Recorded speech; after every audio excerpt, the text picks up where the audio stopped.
Hello साथियों, आज हम आपको जमानत के बारे में बताएंगे कि जमानत के क्या प्रावधान है और जमानत पर कैसे छोड़ा जाता है और कैसे मुचलका भंग होता है। ये सारी बातें हम आपको बताएंगे। पुलिस गिरफ्तारी दो प्रकार से करती है, जब मामला वारंट का हो और जब बिना वारंट की गिरफ्तारी। तो जिन साथियों ने अभी तक हमारे चैनल को सब्सक्राइब नहीं किया है, हमारे चैनल को जरूर सब्सक्राइब कर लें और वीडियो को लास्ट तक जरूर देखें। साथियों, पुलिस के पास इंफॉर्मेशन आती है। क्या होता है? पुलिस के पास इंफॉर्मेशन आती है संज्ञेय अपराध की। संज्ञेय अपराध ऐसे अपराध होते हैं जिनमें पुलिस इन्वेस्टिगेशन कर सकती है और बिना वारंट के गिरफ्तार कर सकती है। उस मामले में पुलिस क्या करेगी? एफआईआर दर्ज करेगी। संज्ञेय अपराध भी दो कैटेगरी के हैं, जमानती अपराध के, अजमानती अपराध के। और अजमानती अपराध में भी दो कैटेगरी हैं। कुछ मामले ऐसे जिनमें 7 साल तक की सजा का प्रावधान है, कुछ मामले ऐसे हैं जिनमें 7 वर्ष से अधिक की सजा का प्रावधान है। तो उनकी कंडीशन अलग रहती है। 7 वर्ष तक की सजा के प्रावधान में जो अजमानती अपराध है, उनमें अगर पुलिस गिरफ्तारी कर रही है तो बाकायदा चेकलिस्ट लगाई जाएगी और उनको रीजन बताना पड़ेगा क्यों गिरफ्तारी की जा रही है। तो साथियों, इस प्रकार से गिरफ्तारी की प्रोसीडिंग होती है। जब मामला वारंट का हो, वारंट में यानी कोर्ट से वारंट प्राप्त हुआ, अरेस्ट करके न्यायालय में पेश कर देना है, वहां पर अलग कंडीशन होती है। लेकिन जब पुलिस एफआईआर इन्वेस्टिगेशन करके गिरफ्तारी करती है, उसकी कंडीशन अलग होती है। तो साथियों, जमानती अपराध में कैसे जमानत मिलती है अभियुक्त को, पहले ये जान लेते हैं और फिर उसके बाद हम आपको अजमानती का बताएंगे। साथियों, पुलिस के पास इंफॉर्मेशन आई, एफआईआर रजिस्टर्ड हुई जमानती अपराध की। पुलिस क्या करेगी? जमानती अपराध में नोटिस देगी। क्या करेगी? नोटिस देगी। और हेलो साथियों, जमानती अपराध में पुलिस नोटिस देगी। नोटिस देने के बाद इन्वेस्टिगेशन जारी रखेगी। इन्वेस्टिगेशन जैसे ही कंप्लीट होता है, इन्वेस्टिगेशन कंप्लीट होने के बाद चालान तैयार किया जाएगा और चालान कहां पेश होगा? कोर्ट में। कोर्ट में जब चालान पेश होगा तो उस समय अभियुक्त भी उपस्थित होगा। कौन उपस्थित होगा? अभियुक्त। तो चार्जशीट की एक कॉपी अभियुक्त को निःशुल्क प्रदान की जाएगी। यानी पुलिस एक कॉपी किसको देगी? अभियुक्त को। अभियुक्त को जब कोर्ट में चालान के पेश किया जाएगा, ओरिजिनल डॉक्यूमेंट कहां जमा हो जाएंगे? न्यायालय में। उसके बाद यहां पर अभियुक्त को कोर्ट से जमानत करवानी पड़ेगी। क्या करवानी पड़ेगी? जमानत करवानी पड़ेगी। तो न्यायालय यहां पर आदेश करेगा कि 20,000 की जमानतदार या 20,000 के मुचलके पर, 50,000 के मुचलके पर जो भी राशि होगी उतने राशि पर पाबंद करते हुए जमानत पर रिहा किया जाएगा। तो यहां पर शर्त ये रहेगी कि अभियुक्त को जब जमानत पर छोड़ा जाएगा तो अभियुक्त के साथ साथ जमानतदार का भी मुचलका लगेगा। क्या लगेगा? जमानतदार का मुचलका लगेगा। अभियुक्त का मुचलका यही रहेगा कि वह पेशी पर लगातार उपस्थित रहेगा, फरार नहीं होगा, साक्ष्य को प्रभावित नहीं करेगा, शिकायतकर्ता साक्ष्यों को धमकाएगा नहीं, तो इस प्रकार से अपराध भी नहीं दोबारा करेगा। तो इस प्रकार से मुचलका कौन देगा? अभियुक्त कोर्ट में। जमानतदार भी मुचलका देता है कि वह अभियुक्त को हर पेशी में पेश करेगा। इस प्रकार से मुचलका देता है, गारंटी लेता है कि यह पर शांति बना के रखेगा, किसी प्रकार का अपराध नहीं करेगा। तो साथियों, जमानतदार की यहां बहुत बड़ी रिस्पॉन्सिबिलिटी हो जाती है। अगर अभियुक्त फरार हो जाएगा तो न्यायालय किसको तलब करेगी?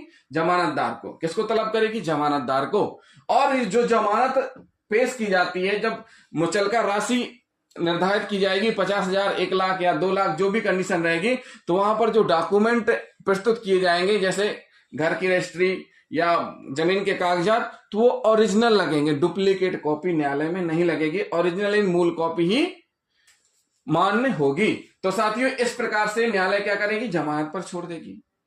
अब साथियों, हम आपको थोड़ा डिटेल में बता देते हैं जमानत के बारे में।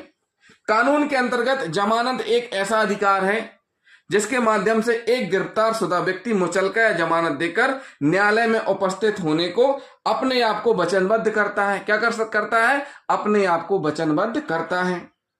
यानी कि जब मामला जमानती अपराध का है तब अभियुक्त जमानत का साधिकार मांग कर सकता है, लेकिन जब मामला अजमानती अपराध का है वहां पर अभियुक्त जमानत का अधिकार के रूप में मांग नहीं कर सकता है। जब मुचलका या जो बॉन्ड भर दिया जाएगा, उन शर्तों का पालन करना होगा, न्यायालय में उपस्थित होना होगा। अगर वह उन शर्तों का पालन नहीं करता है, फिर से अपराध करता है, तो अपने आप मुचलका भंग माना जाएगा। तो साथियों, ये हुए जमानत के संबंध में। जमानत क्या होती हमने आपको बताया। अब हम साथियों आपको बताएंगे जब मामला वारंट का हो और जब बिना वारंट की गिरफ्तारी हो, उस संबंध में क्या कंडीशन होगी, ये भी हम आपको बताएंगे। जब मामला वारंट अधीन हो, जब कोई प्रकरण न्यायालय द्वारा प्राप्त वारंट के आधार पर चल रहा हो। जब कभी कोई प्रकरण न्यायालय द्वारा प्राप्त वारंट के आधार पर चल रहा हो तो पुलिस अधिकारी को उस वारंट में दिए गए निर्देशों के अनुसार चलना होगा। जब न्यायालय से वारंट प्राप्त होता है, वारंट में जो निर्देश दिए रहते हैं उन निर्देशों के अनुसार ही पुलिस अधिकारी को चलना होता है। अर्थात यदि जमानत संबंधी कोई निर्देश ना हो तो पुलिस अधिकारी को जमानत ले सकने का अधिकार नहीं होगा। क्या होगा? अगर जमानत संबंधी कोई उसमें उल्लेखित नहीं है प्रावधान तो फिर पुलिस अधिकारी जमानत लेने का अधिकार नहीं होगा, यानी पुलिस को जमानत लेने का अधिकार नहीं होगा। उसे केवल अपराधी को गिरफ्तार कर न्यायालय में पेश करना होगा। क्या करना होगा? पुलिस अधिकारी को अपराधी को गिरफ्तार कर न्यायालय में पेश करना होगा। यदि जमानत संबंधी कोई निर्देश दिया गया है तो पुलिस अधिकारी जिसने उसे गिरफ्तार किया है तदनुसार जमानत ले सकते हैं। क्या कर सकते हैं? जमानत ले सकते हैं अगर उसमें प्रावधान है, दिया गया है तो। अगर प्रावधान नहीं है तो फिर क्या करेंगे? पुलिस अधिकारी गिरफ्तार करके सीधे कोर्ट में पेश करेंगे, वो भी गिरफ्तारी की शर्तों का पालन करते हुए, यानी 24 घंटे के अंदर ही कहां पेश करना है? कोर्ट में पेश करना है। उसके बाद फिर कोर्ट का काम है जमानत पर छोड़ना या जेल भेजना, जेल वारंट बनाकर निरुद्ध करना, वृक्षा में जेआर पर भेजना, ये कोर्ट का काम है। तो साथियों ये हुआ जब मामला वारंट का हो। अब हम पढ़ेंगे जब स्थिति बिना वारंट की गिरफ्तारी की हो। पुलिस अधिकारी को उन प्रकरणों में अपराध की प्रकृति को पहचान कर जमानत प्रदान करनी है जब वह किसी अपराधी को बिना वारंट के गिरफ्तार करते हैं। उसे देखना होगा कि अपराध जमानत योग्य है या नहीं। पुलिस अधिकारी को यह देखना जरूरी है कि जिस अपराध की वह इन्वेस्टिगेशन कर रहा है वह अपराध जमानती है कि अजमानती है, जमानत योग्य है कि नहीं। भारतीय नागरिक सुरक्षा संहिता 2023 की प्रथम अनुसूची अपराधों का वर्गीकरण जो प्रत्येक अपराध को जमानती अथवा अजमानती घोषित करती है स्पष्ट रूप से दिया गया है। जमानत योग्य अपराध में, अगर जमानत योग्य अपराध है उस संबंध में जो प्रावधान है कानूनी वो हम आपको बताएंगे। भारतीय नागरिक सुरक्षा संहिता की धारा 478 के प्रावधान क्या है ये हम आपको बताने जा रहे हैं। तो धारा 478 BNSS 2023 का स्पष्ट मत है कि जब कोई व्यक्ति जमानती अपराधों में गिरफ्तार किया जाता है अथवा रोका जाता है और बिना वारंट गिरफ्तारी की प्रक्रिया थाना प्रभारी द्वारा की जाती है तो संबंधित अधिकारी अथवा न्यायालय उसे जमानत पर उसके निजी मुचलके पर छोड़ सकते हैं। क्या कर सकते हैं? उसको निजी मुचलके पर छोड़ सकते हैं। किन कंडीशनों में? जब जमानती अपराधों में ऐसा किया जाता है या फिर परंतु ऐसा अधिकारी या न्यायालय ठीक समझते हैं तो ऐसे व्यक्ति की जमानत लेने के बजाय उसे आगे की उपस्थिति हेतु प्रतिभूओं रहित बंद पत्र लेकर डिस्चार्ज भी कर सकते हैं। क्या कर सकते हैं? डिस्चार्ज भी कर सकते हैं यदि ऐसा व्यक्ति निर्धन है और जमानत देने में असमर्थ है। डिस्चार्ज किन कंडीशन में कर सकते हैं? जब वह जमानत देने में असमर्थ है और निर्धन है। तो साथियों जिन मामलों में जमानती अपराध का प्रावधान है उनमें पुलिस नोटिस दे करके जो अभी हमने आपको बताया है कोर्ट में पेश कर सकती है। और अजमानती अपराध जिनमें कि 7 वर्ष और 7 वर्ष से अधिक का प्रावधान है तो 7 वर्ष तक के मामलों में चेकलिस्ट लगा करके पेश करेगी और 7 वर्ष से अधिक में कानूनी प्रावधानों का पालन करते हुए गिरफ्तारी प्रक्रिया का पालन करते हुए कोर्ट में पेश किया जाएगा। तो साथियों 478 के प्रावधान हमने आपको बता दिए। अब हम आपको कुछ बताएंगे। भारतीय नागरिक सुरक्षा संहिता की धारा 128, 170 एक अपवाद है। इसमें होता क्या है कि पुलिस अधिकारी ऐसे अपराध में जमानत पर नहीं छोड़ेंगे।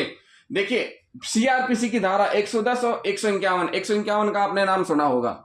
जब भी पुलिस 151 में गिरफ्तार करती है तो वहां पर पुलिस जमानत पर नहीं छोड़ेगी। कौन छोड़ेगा? कार्यपालिक मजिस्ट्रेट के समक्ष प्रस्तुत करेंगे, फिर कार्यपालिक मजिस्ट्रेट उसको सुनेंगे और आगे की कार्रवाई करेंगे।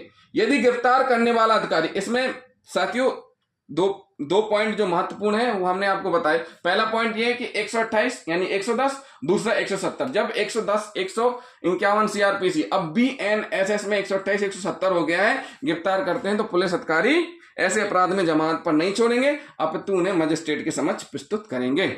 यदि गिरफ्तार करने वाला अधिकारी थाना प्रभारी नहीं है, अगर गिरफ्तार करने वाला अधिकारी थाना प्रभारी नहीं है बल्कि कोई दूसरा है तो उस व्यक्ति को प्रभारी अधिकारी के पास जमानत के लिए ले जाएगा।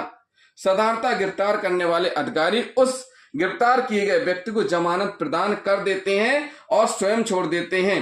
क्या कर देते हैं? स्वयं छोड़ देते हैं या जमानत प्रदान कर देते हैं। ऐसा किया जाना भारतीय नागरिक सुरक्षा संहिता की धारा 57 का उल्लंघन है, अतः ऐसा नहीं होना चाहिए। क्या नहीं होना चाहिए? इस प्रकार से नहीं छोड़ा जाना चाहिए। फिर से समझिए साथियों, यदि गिरफ्तार करने वाला अधिकारी थाना प्रभारी नहीं है, गिरफ्तार करने वाला अधिकारी थाना प्रभारी नहीं है बल्कि कोई दूसरा है, तो उस व्यक्ति को प्रभारी अधिकारी के पास जमानत के लिए ले जाना है। और साधारणतः गिरफ्तार होता क्या है? साधारणतः गिरफ्तार करने वाला अधिकारी उस गिरफ्तार किए गए व्यक्ति को जमानत प्रदान कर देता है और स्वयं छोड़ देता है। ऐसा किया जाना इस धारा का उल्लंघन है। भारतीय नागरिक सुरक्षा संहिता की धारा 128 और 170 जो कि सीआरपीसी की धारा 110 और 151 के समरूप है। मतलब आपने 151 का नाम सुना होगा, पुलिस गिरफ्तार कर लेती है, तो यहां पर यह अपवाद है कि इन मामलों में जमानत पर नहीं छोड़ेंगे। उनको कहां लेकर के जाएंगे? कार्यपालिक मजिस्ट्रेट, जो भी संबंधित मजिस्ट्रेट है उनके समक्ष प्रस्तुत करेंगे।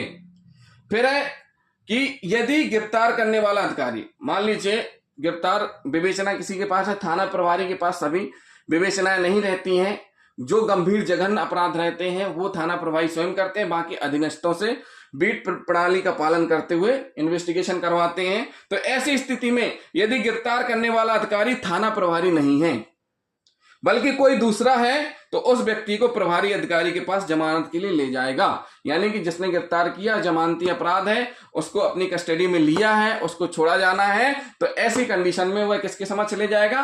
थाना प्रभारी के समक्ष ले जाएगा। गिरफ्तार करने वाला अधिकारी होता क्या अधिकांश था? गिरफ्तार करने वाला अधिकारी गिरफ्तार किए गए व्यक्ति को जमानत प्रदान कर देता है और स्वयं छोड़ देता है। ऐसा नहीं होना चाहिए। क्यों? क्योंकि ऐसा किया जाना भारतीय नागरिक सुरक्षा संहिता की धारा 57 2023 का उल्लंघन है, अतः ऐसा नहीं होना चाहिए। जमानत एक अधिकार है। यदि अपराध जमानत योग्य हो तो थाना प्रभारी जमानत देने से इनकार नहीं कर सकते। यदि वे ऐसा करते हैं तो सदोष परिरोध का अपराध है, जो भारतीय न्याय संहिता 2023 की धारा 127 सब क्लॉज 1 की परिधि के अंतर्गत आएगा। अवैध रूप से बंद करके रखना, अगर किसी व्यक्ति को अवैध रूप से बंद करके रखा जाएगा तो उस संबंध में फिर कार्रवाई होगी बीएनएस की धारा 127 सब क्लॉज 1 सदोष परिरोध के अधीन। धारा 39 भारतीय नागरिक सुरक्षा संहिता क्या कहती है? भारतीय नागरिक सुरक्षा संहिता की धारा 39 क्या कहती है? 39 के अंतर्गत यदि कोई व्यक्ति असंज्ञेय अपराध में गिरफ्तार किया गया हो, यदि किसी व्यक्ति को असंज्ञेय अपराध में गिरफ्तार किया गया हो, उसने अपना नाम पता इत्यादि ना बताया हो सही, तो अपराधी को जमानत पर तब छोड़ा जाए जब वह सही नाम पता बता दे। जब असंज्ञेय अपराध ऐसे अपराध होते हैं जिनमें पुलिस बिना वारंट के गिरफ्तार नहीं कर सकती और बिना न्यायालय की अनुमति के इन्वेस्टिगेशन नहीं कर सकती है। फिर भी ये अपवाद स्वरूप है जब व्यक्ति ने असंज्ञेय अपराध किया है और अपना नाम पता सही नहीं बता रहा है, तो अपराधी को जमानत पर तब छोड़ा जाएगा जब वह सही नाम पता बता दे, उस समय गिरफ्तार कर सकते हैं। लेकिन गिरफ्तार कैसा रहेगा? उसको अभिरक्षा में लेंगे जब तक वह अपना नाम पता सही ना बता दे और उसे तस्दीक कर लिया गया हो तथा वह भारतवर्ष का नागरिक होना चाहिए। क्या होना चाहिए? तस्दीक कर ले और वह भारतवर्ष का नागरिक होना चाहिए। परंतु ऐसा व्यक्ति भारत का निवासी नहीं है तो वह बंधपत्र भारतवर्ष में निवासी प्रतिभू या प्रतिभू तथा प्रतिभूत किया जाएगा। उसके संबंध में अलग प्रावधान है, उनका पालन किया जाएगा। तो साथियों, ये हुई धारा 39। धारा 40 क्या कहती है? भारतीय नागरिक सुरक्षा संहिता की धारा 40 कहती है कि जब कोई प्राइवेट व्यक्ति किसी व्यक्ति को गिरफ्तार कर लाता है, जब कोई प्राइवेट व्यक्ति यानी आम जनता का व्यक्ति किसी व्यक्ति को गिरफ्तार कर लाता है, तो पुलिस अधिकारी द्वारा विश्वास करने पर कि उसने अगर असंज्ञेय अपराध किया है, उसके बताए नाम पता की तस्दीक हो गई है, तो उसे छोड़ सकते हैं। क्या कर सकते हैं? उसे छोड़ सकते हैं अगर उसने असंज्ञेय अपराध किया है। धारा 83 के क्या प्रावधान है? भारतीय नागरिक सुरक्षा संहिता की धारा 83 कहती है कि ऐसी स्थिति में जब गिरफ्तार किया गया व्यक्ति वही है, ऐसा मालूम हो जैसा कि वारंट जारी करने वाले न्यायालय द्वारा आशायित है, तो ऐसे कार्यपालिक मजिस्ट्रेट, जिला पुलिस अधीक्षक या पुलिस आयुक्त उस न्यायालय के पास उसे अभिरक्षा में भेजने का निर्देश देंगे।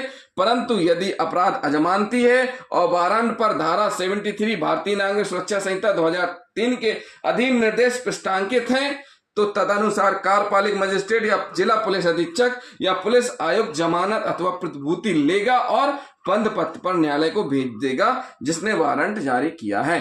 तो साथियों ये धारा 83 के प्रावधान है। भारतीय नागरिक सुरक्षा संहिता की धारा 190 के अंतर्गत क्या प्रावधान है? 190 के अंतर्गत थाने के भाषादक अधिकारी को यह प्रतीत होता है कि यथापूर्वोक्त पर्याप्त साक्ष्य व आधार हैं तो वह पुलिस अधिकारी पुलिस रिपोर्ट पर उस अपराध को संज्ञान करने के लिए अभिरक्षा में भेजेगा, अथवा यदि अपराध जमानती है और अभियुक्त प्रतिभूति देने में समर्थ है तो ऐसे मजिस्ट्रेट के समक्ष नियत दिन को हाजिर होने या जैसा निर्देश दिए जाने तब तक दिन प्रतिदिन उसकी हाजिरी के लिए प्रतिभूति लेगा। तो साथियों ये कुछ प्रावधान थे जो हमने आपको बताया जमानती अपराध के संबंध में। अब हम आपको बताएंगे जमानत अयोग्य अपराधों में यानी अजमानती अपराधों में। साथियों होता क्या है, जब पुलिस अजमानती अपराध में गिरफ्तार करती है जिन मामलों में सजा का प्रावधान 7 वर्ष तक है और जिनमें 7 वर्ष से अधिक का है। साथियों 7 वर्ष तक के मामलों में पुलिस को चेकलिस्ट लगाना जरूरी है, कारण लिखना जरूरी है, गिरफ्तारी का वो कंपलसरी है। जब आरोपी जेल में होता है, जेआर पर होता है, पुलिस 2 प्रकार से कस्टडी प्राप्त कर सकती है, जेआर और पीआर। पुलिस रिमांड क्या होता है ये हम आपको बता चुके हैं। पुलिस रिमांड पुलिस पूछताछ के लिए प्राप्त करती है। तो जिन साथियों ने अभी तक हमारा पिछला वीडियो पुलिस रिमांड और जुडिशियल रिमांड वाला नहीं देखा है जरूर देख लें, उसमें हमने एक्सप्लेन कर रखा है। जब अभियुक्त जेल में निरुद्ध होता है तब पुलिस की जिम्मेदारी है कि इन्वेस्टिगेशन 90 और 60 दिन में जैसी कंडीशन है केस की कंप्लीट करके पेश करे कोर्ट में चार्जशीट। अगर ऐसा नहीं करते हैं तो फिर आरोपी को चूक जमानत का फायदा मिल जाता है। चूक जमानत क्या होती है हम आपको बता चुके हैं। तो जिन साथियों ने चूक जमानत से संबंधित हमारा वीडियो नहीं देखा है जरूर देख लें। और इस संबंध में जो प्रावधान है, जब अभियुक्त जेल में रहता है तो प्रावधान यही कि 60 और 90 दिन के अंदर चालान पेश होना चाहिए। कुल मिला के 90 दिन से अधिक के लिए प्राधिकृत नहीं करेगा जहां अन्वेषण ऐसे अपराध के संबंध में है जो मृत्यु, आजीवन कारावास या 10 वर्ष से अनन्य अवधि के लिए कारावास से दंडनीय है और अभियुक्त जेल में निरुद्ध है। कुल मिला के 60 दिन से अधिक अवधि के लिए प्राधिकृत नहीं करेंगे जहां अन्वेषण किसी अन्य गंभीर पास्को एक्ट बलात्कार से संबंधित अपराध है, गंभीर प्रकृति का है, जब अभियुक्त जेल में निरुद्ध है। 60 और 90 दिन की अवधि पूर्ण होने पर उसे जमानत पर छोड़ दिया जाएगा और समझा जाएगा कि इस उपधारा के अधीन जमानत पर छोड़ा गया प्रत्येक व्यक्ति भारतीय नागरिक सुरक्षा संहिता 2023 के अध्याय 35 के प्रयोजनों के लिए अध्याय के उपबंधों के अधीन छोड़ा क्या माना जाएगा कि छोड़ा गया है। क्या माना जाएगा? छोड़ा गया है। तो साथियों धारा 187 सब क्लॉज 3 भारतीय नागरिक सुरक्षा संहिता की धारा 187 187 सब क्लॉज 3 के प्रावधान लागू होंगे जो अभी हमने आपको बताए हैं। भारतीय नागरिक सुरक्षा संहिता की धारा 189 क्या कहती है? 189 के अंतर्गत अन्वेषण पर पुलिस थाने के भाषादक अधिकारी को ऐसा प्रतीत होता है कि ऐसी पर्याप्त साक्ष्य या संदेह का उचित आधार नहीं है जिससे अभियुक्त को मजिस्ट्रेट के पास भेजना न्यायानुमित है, तब ऐसा अधिकारी उस दशा में जिसमें वह व्यक्ति अभिरक्षा में है उसके द्वारा प्रतिभुओं के सहित या रहित जैसा एक अधिकारी निर्दिष्ट करे वह बंद पत्र निष्पादित करने पर उसे छोड़ देगा। इस अपेक्षा के साथ जब भी उसे हाजिर होने कहा जाएगा वह वहां अथवा सशक्त मजिस्ट्रेट के समक्ष हाजिर होगा। जब पुलिस इन्वेस्टिगेशन कर रही है और पुलिस को यह लग रहा है कि पर्याप्त साक्ष्य नहीं है कि उसको मजिस्ट्रेट के समक्ष भेजना न्यायानुमत होगा तो ऐसी कंडीशनों में पुलिस अधिकारी उसको छोड़ देंगे प्रतिभुओं सहित या नोटिस देकर के, और उससे अपेक्षा की जाएगी कि जब उसे बुलाया जाएगा वह हाजिर होगा। तो धारा 189 यह कहती है। फिर है भारतीय नागरिक सुरक्षा संहिता की धारा 480 सब क्लॉज 1 के प्रावधान क्या है? धारा 480 सब क्लॉज 1 के अंतर्गत कोई व्यक्ति अजमानती अपराध का अभियोगी है या उस पर संदेह है और थाना प्रभारी द्वारा बिना वारंट के गिरफ्तार या निरुद्ध किया जाता है या उच्च न्यायालय अथवा सत्र न्यायालय से भिन्न न्यायालय के समक्ष हाजिर होता है या लाया जाता है तो उसे जमानत पर छोड़ा जा सकता है, परंतु इस प्रकार नहीं छोड़ा जाएगा जैसे यदि ये विश्वास करने के लिए उचित आधार प्रतीत होते हैं कि ऐसे व्यक्ति मृत्यु या आजीवन कारावास से दंडनीय अपराध का दोषी है। नंबर दूसरा, यदि ऐसा अपराध कोई संज्ञेय अपराध है और ऐसा व्यक्ति मृत्यु, आजीवन कारावास या 7 वर्ष या उससे अधिक के कारावास से दंडनीय किसी अपराध के लिए दोष सिद्धि किया गया है या वह 3 वर्ष या उससे अधिक के किंतु 7 वर्ष से अनधिक की अवधि के कारावास से दंडनीय किसी संज्ञेय अपराध के लिए 2 या अधिक अवसरों पर पहले दोष सिद्ध किया गया है। मतलब पहली कंडीशन क्या है कि अगर यह उचित आधार प्रतीत होता है कि उसने मृत्यु, आजीवन कारावास से दंडनीय अपराध किया तो जमानत पर नहीं छोड़ेंगे, और यदि उसने कोई संज्ञेय अपराध किया है और जो कि 7 वर्ष से अधिक की सजा का प्रावधान है, या फिर उसको पहले भी दोष सिद्धि की गई है, या 3 वर्ष या 7 वर्ष से कम सजा के मामले, 7 वर्ष तक के मामलों में उसको पहले ही 2 या 2 से अधिक अवसरों पर दोष सिद्धि की गई है, तो वहां पर फिर जमानत पर नहीं छोड़ा जाएगा, परंतु छोड़े जा सकते हैं। कब छोड़े जा सकते हैं?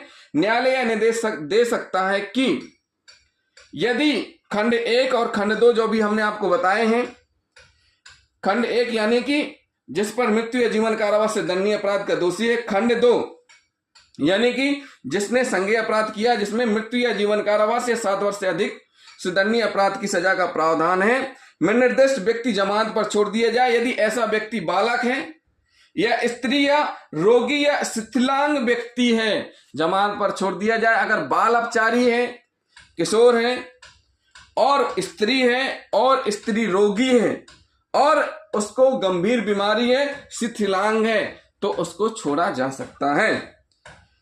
यह कि न्यायालय यह भी निर्देश दे सकता है कि यदि ऐसा अपराध जो संज्ञेय प्रकृति का है, मृत्यु जीवन कारावास 7 वर्ष से अधिक प्रकृति का जमानत पर छोड़ दिए जाए यदि उसका यह समाधान हो जाता है कि अन्य विशेष कारण से न्यायोचित तथा ठीक है, छोड़ा जाना ठीक है, तो छोड़ सकते हैं।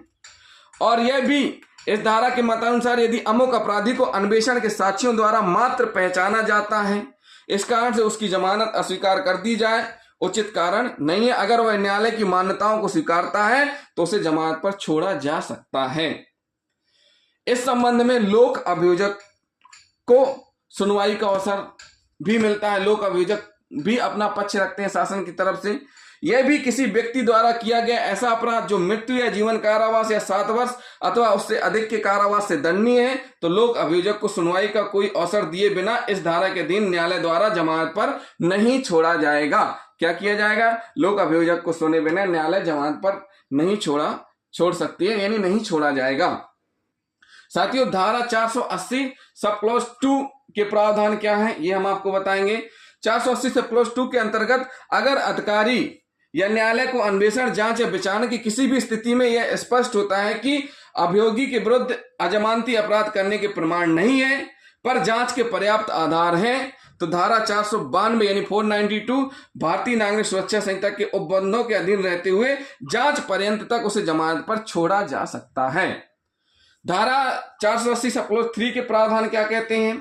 भारतीय नागरिक सुरक्षा संहिता की धारा 483 के अंतर्गत जब कोई व्यक्ति जिस पर 7 वर्ष तक की या उससे अधिक अवधि का दंडनीय अपराध या भारतीय न्याय संहिता 2023 की अध्याय 6, 7, 17 के अधीन कोई अपराध करने या ऐसा किसी अपराध का दुष्प्रेरण या षड्यंत्र या प्रयत्न करने का अभियोग या संदेह है, तो उपधारा 1 के अधीन जमानत पर छोड़ा जाता है, तो न्यायालय यह शर्त अधिरोपित करेगी। यानी 480 सब क्लॉज 1 के अधीन उपधारा के अधीन छोड़ा जाता है, तो कौन कौन सी शर्तें रहेंगी ये हम आपको बताएंगे। नंबर 1 कि ऐसा व्यक्ति इस अध्याय के अधीन निष्पादित बंध पत्र की शर्तों के अनुसार हाजिर होगा।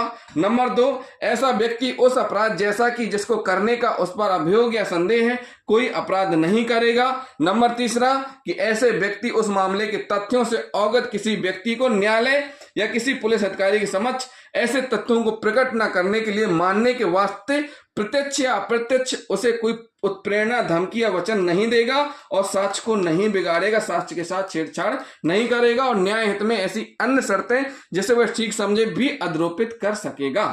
ये धारा 3 हो गई 480 सब क्लॉज 3। अब भारतीय नागरिक सुरक्षा संहिता की धारा 480 सब क्लॉज 4 क्या कहती है कि अंतर्गत सब क्लॉज 1 यानी 480 के सब क्लॉज 1 और ये 480 का सब क्लॉज 1 और सब क्लॉज 2 के अधीन जमानत पर किसी व्यक्ति को छोड़ने वाला अधिकारी या न्यायालय ऐसा करने के अपने कारणों या विशेष कारणों को लेखबद्ध करेंगे। धारा 480 सब क्लॉज 5 क्या कहती है? 480 सब क्लॉज 5 कहती है कि जिस न्यायालय ने अपराधी को उपधारा 1 480 उपधारा 1 और 480 उपधारा 2 के अधीन जमानत पर छोड़ा है, अगर ऐसा आवश्यक समझे तो पुनः गिरफ्तारी के आदेश दे सकती हैं। क्या कर सकते हैं? पुनः गिरफ्तारी के आदेश दे सकते हैं। धारा 480 सब क्लॉज 6 क्या कहता है? 480 सब क्लॉज 6 क्या कहता है? जो प्रकरण न्यायालय के द्वारा विचारणीय है, जिसका विचारण मामले में साक्ष्य देने के लिए नियत प्रथम तारीख से 60 दिन की अवधि में पूरा नहीं हुआ है और वह अपराध अजमानती है और ऐसा व्यक्ति संपूर्ण अवधि में अभिरक्षा में रहा है तो न्यायाधीश की संतुष्टि कर लेने पर जमानत पर छोड़ा जा सकता है। धारा 480 सब क्लॉज 7 क्या कहती है? यदि अजमानती अपराध में न्यायाधीश अंतिम परीक्षण में फैसले के पहले इस मत पर आते हैं कि अभियुक्त ने कोई अपराध नहीं किया है और वह अभिरक्षा में है तो निर्णय सुनने के लिए वह अपने हाजिर होने के लिए प्रतिबंध रहित बंधपत्र उसके द्वारा निष्पादित किए जाने पर छोड़ देंगे। तो साथियों, ये हमने कुछ सब क्लॉज बताए हैं, भारतीय न्यायिक सुरक्षा संहिता की कुछ धाराएं बताई हैं, वो बहुत महत्वपूर्ण है। और अब हम आपको बताएंगे अग्रिम जमानत के बारे में। धारा 482 सब क्लॉज 1 के अंतर्गत जब किसी व्यक्ति को किसी अजमानती अपराध के लिए भारतीय नागरिक सुरक्षा संहिता की धारा 482 सब क्लॉज 1 के अंतर्गत जब किसी व्यक्ति को किसी अजमानती अपराध के किए जाने की अभियुक्त में गिरफ्तार किया जा सकता है तो उसे अग्रिम जमानत दिए जाने का प्रावधान है, जो उच्च न्यायालय अथवा सत्र न्यायालय ही स्वीकार कर सकते हैं। तत्संबंध में न्यायालय निर्देश दे सकते हैं कि ऐसी गिरफ्तारी की स्थिति में उसको जमानत पर छोड़ दिया जाए। साथियों, इस संबंध में हमने आपको बताया कि पहले अग्रिम जमानत के लिए सेशन में लगाएंगे, फिर हाई कोर्ट में, फिर सुप्रीम कोर्ट में भी लगा सकते हैं। ऐसी गिरफ्तारी की स्थिति में उसको जमानत पर छोड़ दिया जाए। अन्य न्यायालय को इस प्रकार से अग्रिम जमानत देने का अधिकार नहीं है। सत्र न्यायालय के अस्वीकार करने के उपरांत ही उच्च न्यायालय में जाया जा सकता है। ऐसा प्रावधान नहीं है कि साधारणतः सत्र न्यायाधीश प्रथम माध्यम है। अगर न्यायालय द्वारा गिरफ्तारी का वारंट निकाला गया है तो ऐसे प्रकरण में अग्रिम जमानत का कोई प्रावधान नहीं है। जहां पर न्यायालय द्वारा वारंट गिरफ्तारी का निकाला गया है तो वहां पर अग्रिम जमानत का प्रावधान नहीं है। धारा 482 सब क्लॉज 2 क्या कहती है? भारतीय नागरिक सुरक्षा संहिता की धारा 482 सब क्लॉज 2 के अंतर्गत उच्च न्यायालय या सत्र न्यायालय उपधारा 1 के अंतर्गत निर्देश देते हैं तो वह उस विशिष्ट मामले के तथ्यों के आधार पर ऐसी शर्तें जो वह ठीक समझे सम्मिलित कर सकते हैं। धारा 483 सब क्लॉज 1 क्या कहती है? धारा 483 सब क्लॉज 1 के अंतर्गत उच्च न्यायालय व सत्र न्यायालय जमानत स्वीकार किए जाने वाले प्रकरणों में लोक अभियोजक की राय भी लेंगे, अर्थात पक्ष एवं विपक्ष दोनों के तथ्यों पर विचार उपरांत जमानत देने का निर्णय लेंगे।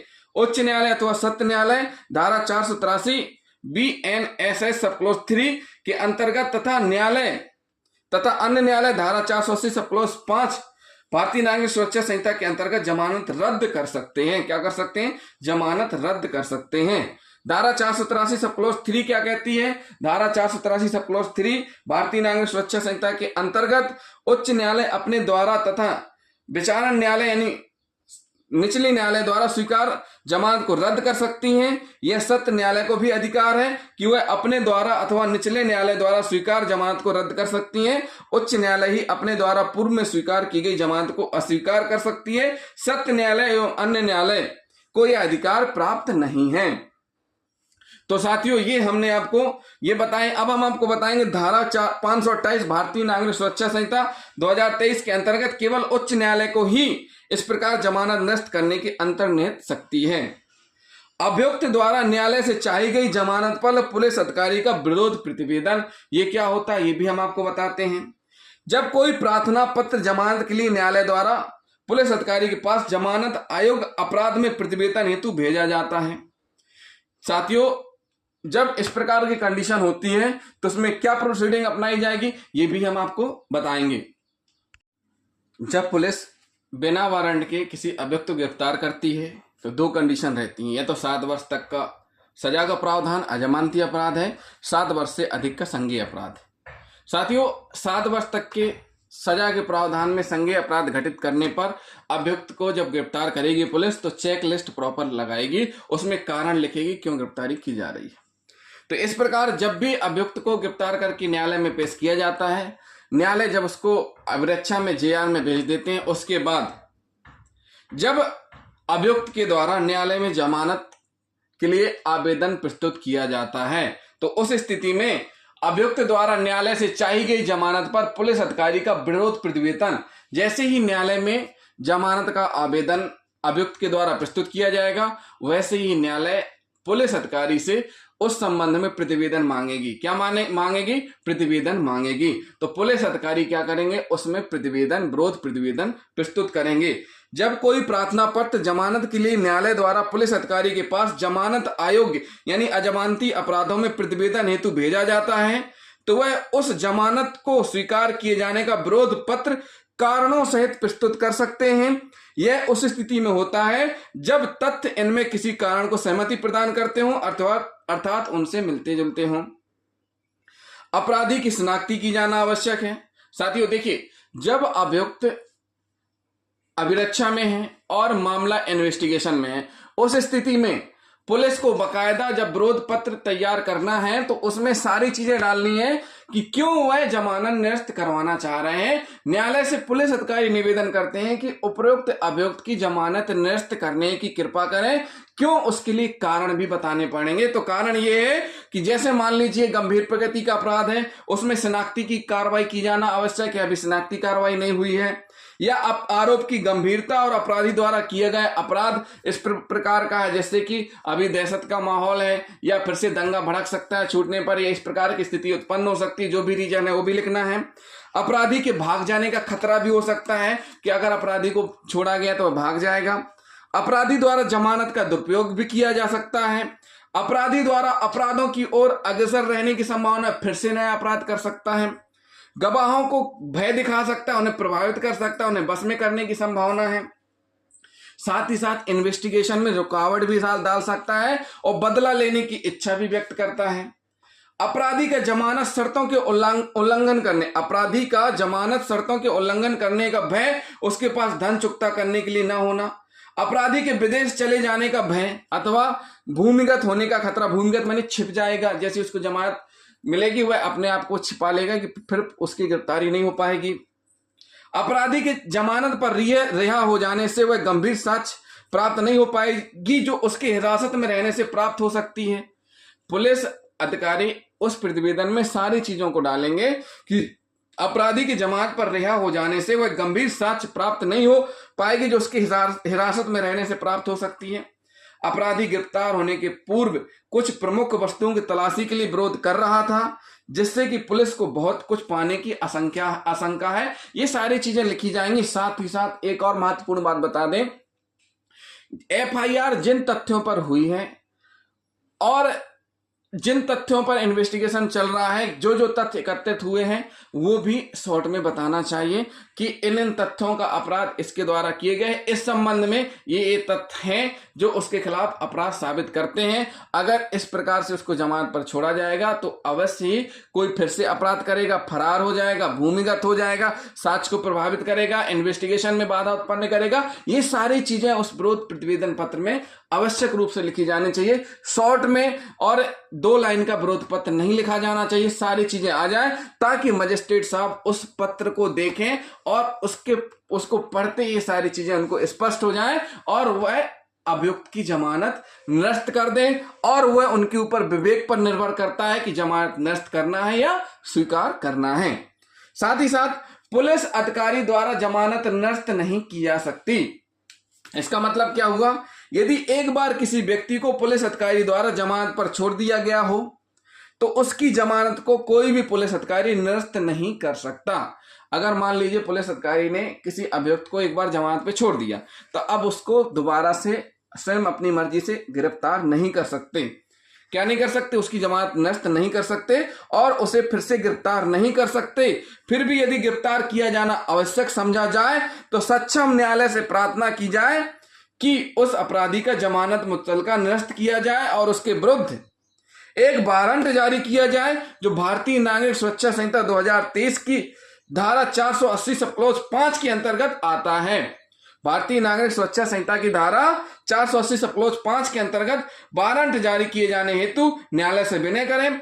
ऐसी स्थिति उस समय बनती है जब अपराधी को धारा 118 सब क्लॉज 1 भारतीय न्याय संहिता 2023 के अधीन छोड़ दिया गया हो, बाद में अपराध धारा 118 सब क्लॉज 2 भारतीय न्याय संहिता 2023 का बन जाए अथवा कोई घायल व्यक्ति की मृत्यु हो जाए और अपराध की धारा 105 भारतीय न्याय संहिता 2023 से बदलकर धारा 103 भारतीय न्याय संहिता 2023 बना दिया जाए। साथियों, इसका मतलब ये हुआ कि जैसे पुराने कानून में एफआईआर हुई, आईपीसी की धारा 324 लगाई, अभियुक्त को जमानत पर छोड़ दिया, अब प्रकरण में धारा 326 बढ़ गई जो कि अजमानती है। तो ऐसी स्थिति में पुलिस अधिकारी न्यायालय से निवेदन करेंगे, विनय करेंगे कि अभियुक्त की जो जमानत मुचलका है उसको निरस्त करते हुए वारंट जारी किया जाए। वो वारंट किस धारा के तहत होगा?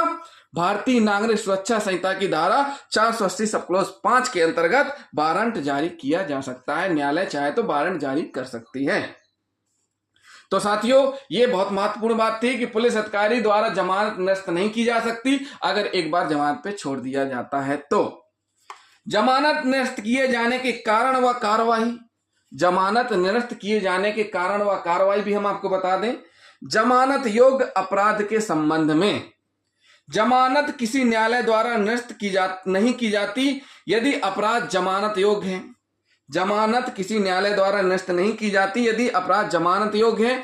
जमानतदार एक के स्थान पर दूसरा मांगा जा सकता है। साथियों, जमानती मामलों में न्यायालय द्वारा जमानत निरस्त नहीं की जाती, अर्थात जमानती अपराध में न्यायालय चाहे तो एक जमानतदार के साथ साथ 2 जमानतदार भी मांग सकते हैं कि 2 लोगों की जमानतदार के रूप में प्रस्तुत करो, यानी 2 लोगों को जमानतदार के रूप में प्रस्तुत करो।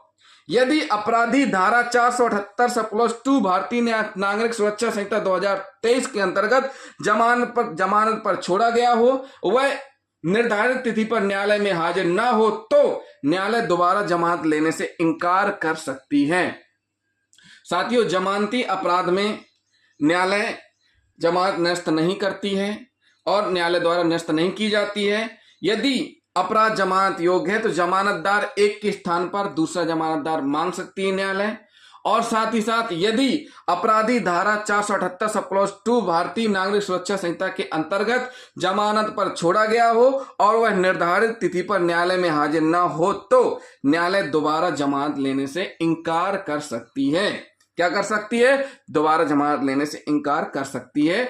ऐसी किसी इंकारी का ऐसे जमानत पत्र से आबद्ध किसी व्यक्ति से धारा 491 491 भारतीय नागरिक सुरक्षा संहिता 2023 के अधीन उसकी सख्ती देने की अपेक्षा करने की न्यायालय की शक्तियों पर कोई प्रतिकूल प्रभाव नहीं पड़ेगा। जो न्यायालय सजा देती है उस पर कोई प्रतिकूल प्रभाव नहीं पड़ेगा इस प्रकार से इनकार करने पर। यदि जमानत योग्य अपराध में जमानत निरस्त करवाई जानी हो तो मात्र उच्च न्यायालय ही ऐसा कर सकती है, क्योंकि उसी के पास इस संदर्भ में धारा 528 भारतीय नागरिक सुरक्षा संहिता 2023 में अंतर्निहित शक्ति है। जमानत निरस्त करने के कई कारण हो सकते हैं। जमानत निरस्त के कई कारण हो सकते हैं। पहला कारण, अपराधी अभियोजन पक्ष के प्रति अनुकूल नहीं रहा। नंबर दूसरा, वह न्याय को झुठलाने की कोशिश करता है जब वह गवाहों को झूठी गवाही देने के लिए उकसाता है। नंबर तीसरा, उसकी इच्छा हो कि जमानत का दुरुपयोग करके वह विदेश भाग जाए। तो ऐसी अन्य कोई परिस्थितियां हो तो इस संबंध में उचित यही होगा कि धारा 528 भारतीय नागरिक सुरक्षा संहिता 2023 के अधीन न्यायालय को से याचना की जाए। फिर से अपराध करता है, फिर से असंज्ञेय अपराध घटित करता है, तो इन सारी कंडीशनों में उच्च न्यायालय से याचना की जा सकती है। अब बात करते हैं जमानत अयोग्य अपराधों के संबंध में, मीन्स अजमानती अपराध के संबंध में। BNSS की धारा 480 सब क्लॉज 5 और धारा 483 भारतीय नागरिक सुरक्षा संहिता के अंतर्गत जमानत प्रदान करने वाली न्यायालय या सत्र न्यायालय उच्च न्यायालय को याचिका दी जाए। इस याचिका में की गई प्रार्थना अपराधी के विरुद्ध होनी चाहिए जिसमें उसका जमानत पर बने रहना खतरनाक बताया जाए तथा अन्य जो भी कारण हो उन्हें भी वर्णित किया जाए। यदि अपराधी स्वतंत्रता का दुरुपयोग करता हो ऐसी याचिका के साथ उन गवाहों के बयान शपथ पत्र के साथ दिलवाई जाए जिन्हें अपना बयान बदलने के लिए धमकी या लालच दी जा रही है अथवा सच्चाई छिपाने के लिए विवश किया जा रहा है। यदि जमानत धारा भारतीय नागरिक सुरक्षा संहिता की धारा 430 430 के अंतर्गत अपराधी सजा पाने के बाद अपील के लिए दी गई हो तो वह जमानत केवल उच्च न्यायालय ही निरस्त कर सकता है। साथियों, ये हमने आपको बताया जमानत निरस्त किए जाने के कारण और कार्रवाई बता दिए। अब साथियों, हम आपको बताएंगे मुचलका लेते समय ध्यान रखने योग्य बातें। न्यायालय में पेशी की तारीख, समय व स्थान को वर्णित किया जाना चाहिए। नंबर दूसरा, मुचलके की राशि स्पष्ट रूप से लिखी जाए और यह बहुत अधिक नहीं होनी चाहिए। भारतीय नागरिक सुरक्षा संहिता की धारा 484 2023 में स्पष्ट किया गया है। भारतीय नागरिक सुरक्षा संहिता की धारा 484 में स्पष्ट किया गया है। क्या स्पष्ट किया गया है? इस अध्याय के अधीन निष्पादित प्रत्येक बंद पत्र की रकम मामले की परिस्थितियों को सम्यक ध्यान रखकर नियत की जाए और अत्यधिक नहीं होनी चाहिए। परिस्थितियों को ध्यान में रखते हुए जमानत की राशि, बंद पत्र की राशि निर्धारित की जाए जो अत्यधिक न हो। उच्च न्यायालय, सत्र न्यायालय यह निर्देश दे सकते हैं कि पुलिस अधिकारी या मजिस्ट्रेट द्वारा अपेक्षित जमानत घटाई जाए। नंबर तीसरा, दोनों प्रकार के मुचलके जो जमानतदार या अपराधी द्वारा दिए जाते हैं जिस पर उनके हस्ताक्षर हो तो उन्हें जारी करने वाले भी उन पर हस्ताक्षर करेंगे। जैसे अभियुक्त और जमानतदार ने मुचलके दिए हैं तो जो उन मुचलकों को जारी कर रहा उनके भी उस पर हस्ताक्षर होंगे। ये मुचलके प्रभारी पुलिस अधिकारी द्वारा स्वीकार किए जाएं और उन पर वह इस स्वीकृत स्वरूप हस्ताक्षर कर देते हैं और फिर अपराधी को जमानत पर छोड़ दें।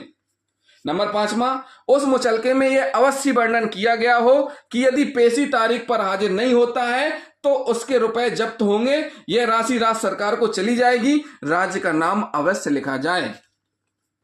नंबर 6वां, कोई भी बंद पत्र पुलिस द्वारा अपने आप किसी संपत्ति को छोड़ने के लिए नहीं किया जा सकता है। नंबर 7वां, यदि दोषी चाहे तो बंद पत्र के स्थान पर भारतीय नागरिक सुरक्षा संहिता की धारा 490 के अंतर्गत नगद पैसा दे सकता है। साथियों, भारतीय नागरिक सुरक्षा संहिता की धारा 490 में ये प्रावधान है कि बंद पत्र के स्थान पर नगद पैसा दे सकता है। नंबर 8वां, यदि रिहाई की कोई शर्त लगाई गई हो तो वो भी उस बंद पत्र